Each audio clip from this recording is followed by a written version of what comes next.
আসসালামু আলাইকুম। আমি তুষার ইমরান। আর আজকে কথা বলবো হচ্ছে টাঙ্গাইল জেলা নিয়ে।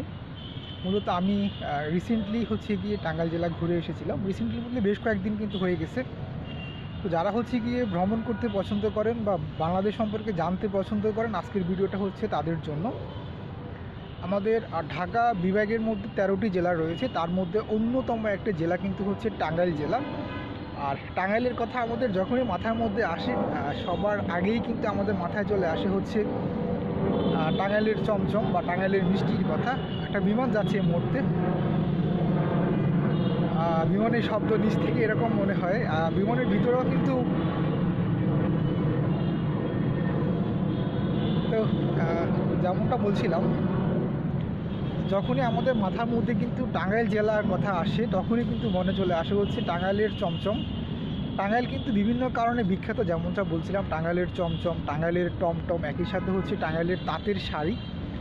আর এই সব কিছুই কিন্তু আমি ঘুরে এসেছিলাম। আমি যখন টাঙ্গাইল গিয়েছিলাম, প্রথমেই গিয়ে টাঙ্গাইল যদি আপনি ঘুরতে যান, কোথায় থাকবেন, কারণ আমরা যখন কোথাও ঘুরতে যাই, ট্রাভেল করতে যাই, তখন আমাদের সবার আগে যে জিনিসটা মাথার মধ্যে আসে যে আমরা ওখানে গিয়ে থাকবো কোথায়।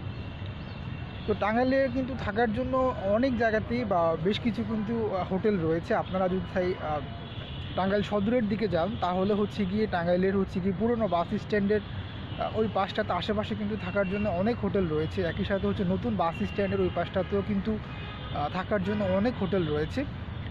তো আমরা যেটাতে থেকেছিলাম এটা হচ্ছে টাঙ্গাইল কালীবাড়ির ওখানেও কিন্তু বেশ কয়েকটা হোটেল রয়েছে, এবং ওটা কিন্তু টাঙ্গাইলের মধ্যে, টাঙ্গাইল সদরের মধ্যে কিন্তু ঐতিহাসিক একটা জায়গা। ওখানে সাথেই ছিল টাঙ্গাইল কালীবাড়ি মন্দির, যেটা টাঙ্গাইলের মধ্যে সবচেয়ে বড় মন্দিরগুলোর মধ্যে একটা।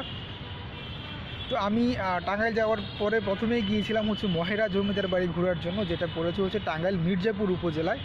আর টাঙ্গাইলের মধ্যে যেই কটা জমিদার বাড়ি রয়েছে, টাঙ্গাইলের মধ্যে কিন্তু অনেক জমিদার বাড়ি রয়েছে। করটিয়া জমিদার বাড়ি, মহেরা জমিদার বাড়ি, দেলদুয়ার জমিদার বাড়ি, মানে অনেকগুলো জমিদার বাড়ি রয়েছে। তার মধ্যে কিন্তু অন্যতম কিন্তু মহেরা জমিদার বাড়ি, যেটা বর্তমানে পুলিশ ট্রেনিং সেন্টার হিসেবে ব্যবহার করা হচ্ছে। তো আপনারা কিভাবে মহেরা জমিদার বাড়ি ঘুরতে যাবেন, সেটা কিন্তু আমার ভিডিও দেখলেই বুঝতে পারবেন আমি কিভাবে গিয়েছিলাম টাঙ্গাইল সদর থেকে। তবে মহেরা জমিদার বাড়ি যাওয়ার জন্য আপনাকে মির্জাপুরে যাওয়ার দরকার নেই, তারও আগেই, মানে টাঙ্গাইল সদর থেকে খুব কাছেই ছিল মহেরা জমিদার বাড়ি। তারপরে আমরা চলে গিয়েছিলাম টাঙ্গাইল করটিয়া জমিদার বাড়ি দেখার জন্য। মহেরা জমিদার বাড়ি ঘোরা টোরা শেষ করে ওখান থেকে খুবই কাছে ছিল করটিয়া জমিদার বাড়ি। তো ওখানে আসার পরে দেখলাম যে করটিয়া জমিদার বাড়িতে আসলে কাউকে ভিতরে প্রবেশই করতে দেয় না। আর করটিয়া জমিদার বাড়ি যখন বন্ধ ছিল, কিন্তু করটিয়া জমিদার বাড়ির ঠিক সাথেই একটা মসজিদ ছিল, চুন্নি মসজিদ বা করটিয়া মসজিদ বলে ওটাকে, ওটা আবার ঘুরে দেখতে পারেন। ওখানে আবার করটিয়া বাজার ছিল, করটিয়া বাজার টাজার ঘুরে আমরা মসজিদটা ভালো করে দেখে টেকে আমরা চলে গিয়েছিলাম করটিয়ার হাট ঘোরার জন্য বিকেলের দিকে।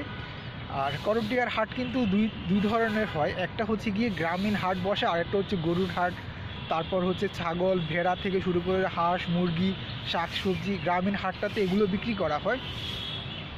তো এই মুহূর্তে আসলে পার্কটা ঝাড়ু দেওয়া হচ্ছে, তো এখানের জন্য একটু শব্দ আসছে। আর করটিয়ার হাট আরেকটা গিয়ে করটিয়াতে তাঁতের শাড়ি বিক্রি করা হয় করটিয়ার হাটে। তো 2 দিনে কিন্তু এটা বসে, একটু মনে রাখবেন আপনারা, 2 সময়ে 2 ধরনের হাট বসে ওখানে, এবং ওটাও কিন্তু খুব সুন্দর ছিল জায়গাটা। করটিয়ার হাট ঘুরে দেখার পরে আমরা চলে গিয়েছিলাম আতিয়া মসজিদ ঘোরার জন্য। টাঙ্গাইলের আমাদের 10 টাকার নোটে কিন্তু আতিয়া মসজিদের ছবি ছিল কোনো একটা সময়, আপনারা হয়তো জানেন। ওখানে গিয়ে আতিয়া মসজিদের সামনেই ছিল একটা পুকুর, আর আমি তো আসলে অনেক দিন পুকুরে গোসল করা হয় না। ওটা দেখার পরে নিজের মধ্যে খুব এক্সাইটেড হয়ে গিয়েছিলাম।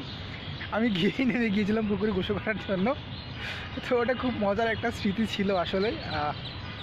ওগুলো ঘুরে টুরে দেখে ওই দিন সারাদিন ওই পাশটা ঘুরে দেখেছিলাম টাঙ্গাইলের। তারপরে মনে হয় গিয়েছিলাম টাঙ্গাইল মাওলানা আব্দুল হামিদ খান ভাসানী প্রযুক্তি বিশ্ববিদ্যালয় ঘোরার জন্য। আর প্রযুক্তি বিশ্ববিদ্যালয়ের ভিতরেই ছিল কিন্তু আমাদের মাওলানা আব্দুল হামিদ খান ভাসানীর কবর। আবার ওনার ঠিক কবরের পাশে ওনার স্ত্রীর কবর ছিল, সামনে ওনার ছেলের কবর ছিল। তা আমি চেষ্টা করেছিলাম ওগুলো কিন্তু ভিডিও নিয়ে আপনাদের সাথেও দেখানোর জন্য। আপনারা যদি কখনও টাঙ্গাইল ঘুরতে যান, এই জায়গাগুলোও কিন্তু ঘুরে দেখতে পারেন। তো এগুলো ঘুরে দেখার পর আমরা গিয়েছিলাম চমচম কীভাবে তৈরি করে সেটা দেখার জন্য। আর চমচম তৈরি করার জন্য টাঙ্গাইলের মধ্যে সবচেয়ে বিখ্যাত ছিল টাঙ্গাইল পোড়াবাড়ির চমচম, যেটা খুবই বিখ্যাত। কিন্তু আমার ব্যাড লাক, আমি ওখানে যখন গিয়েছিলাম সকালে, চমচম কিন্তু সকালে তৈরি করা হয় না, চমচম তৈরি করা হয় দুপুরের দিকে। ওই দিনে আর আমি দেখতে পারিনি যে কীভাবে আসলে চমচম তৈরি করা হয়। তারপর আমরা আবার সদরে চলে এসেছিলাম। এসে যেহেতু শুক্রবার ছিল, জুমার নামাজ পড়ে আমরা বিকেলের দিকে গিয়েছিলাম হচ্ছে টাঙ্গাইলের আরও একটি দর্শনীয় স্থান ঘোরার জন্য, সেটা হচ্ছে মেঘনা নদী।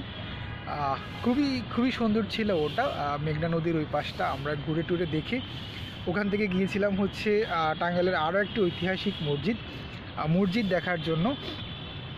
ওই মসজিদটা হচ্ছে গিয়ে বাংলাদেশের মধ্যে সবচাইতে বড় মসজিদ, 206 গম্বুজ মসজিদ ছিল এটা।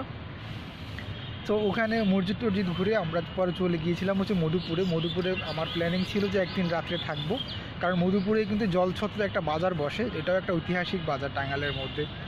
তারপর গাঢ় পাহাড় ছিল, ওখানে গাঢ়দের পাহাড় দেখতে যাব, কিন্তু ব্যাড লাক মধুপুরে আর থাকা হয়নি একটা প্রবলেমের কারণে। সেটা আমি ভিডিওতে মেনশন করেছি, আপনারা চাইলে ওই ভিডিওগুলো দেখলে বুঝতে পারবেন। পর আবার ওই মধুপুর থেকেই আমি ঢাকায় চলে এসেছিলাম বাসে করে। তো টাঙ্গাইলের মধ্যে যেমনটা বলছিলাম অনেক দর্শনীয় স্থান রয়েছে, আমি তো আসলে এক ভিডিওতে সবগুলো বলাও সম্ভব না, বা আমারও মধ্যে অনেকগুলো নাম মনে পড়ছে না। বাট যদি আপনারা টাঙ্গাইলে ঘুরতে যান, এই জায়গাগুলো ঘুরে দেখতে পারেন। একই সাথে হচ্ছে কীভাবে যাবেন একটা জায়গা থেকে আরেকটা জায়গায়, বা আমি কীভাবে গিয়েছিলাম, এই সব কিছু নিয়েই কিন্তু আমার ভিডিও তৈরি করা আছে ডিটেলস, চাইলে সেই ভিডিওটা দেখতে পারেন। তা আমি এই মুহূর্তে আসি হচ্ছে গুলশান 1-এ। আর ওই যে যেমনটা বললাম, এখানেই আমি প্রত্যেক দিন আসি, এখানে ঘুরি। গুলশানের মধ্যে সবচেয়ে সুন্দর একটা পার্ক হচ্ছে ডক্টর শহীদ ফজলুল আবদিন পার্ক। আমি এই মুহূর্তে পার্কের ভিতরে আসি, আর এখানে বসেই এখন কথা বলছি। যাই হোক, আজকের মতো ভিডিওটা শেষ করব। আর যদি চ্যানেলটা ভালো লাগে প্লিজ সাবস্ক্রাইব করবেন, আর পরবর্তী ভিডিওগুলো দেখবেন। আর আশা করছি টাঙ্গাইল সিরিজের একেবারে সবগুলো ভিডিওই দেখবেন, কারণ ভিডিওগুলোতে কিন্তু অনেক কিছু জানতে পারবেন টাঙ্গাইল সম্পর্কে। আজকের মতো ভিডিওটি এখানে শেষ করব। সবাইকে আবার ধন্যবাদ ভিডিওটি দেখার জন্য।